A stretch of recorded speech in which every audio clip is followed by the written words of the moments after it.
হাসান, দীপ্ত সংবাদ, ঢাকা।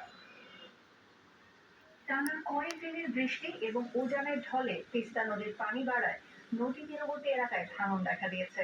সবচেয়ে বেশি ভাঙন দেখা দিয়েছে লালমনিরহাট জেলার মহিষখোঁচা ইউনিয়নের বাহাদুরপাড়া ও গরিবুল্লাপাড়া গ্রামে। এরই মধ্যে বেশ কয়েকটি বাড়ি নদীগর্ভে বিলীন হয়ে গেছে। জরুরি ভিত্তিতে ভাঙন রোধে উদ্যোগ নিতে সকালে মানববন্ধন করেছেন এই দুই গ্রামের বাসিন্দারা।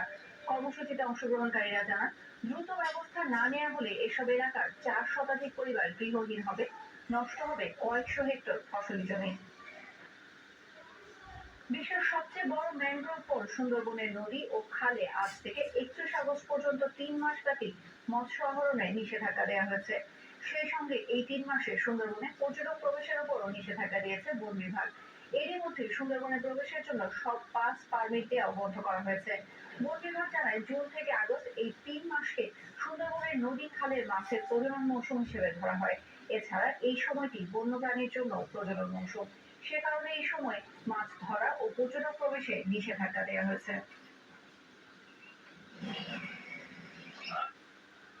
তীব্র গরমে গরিবের এসি মাটির ঘর, তবে প্রতিনিয়ত হারিয়ে যাচ্ছে গ্রাম বাংলার এই ঐতিহ্য।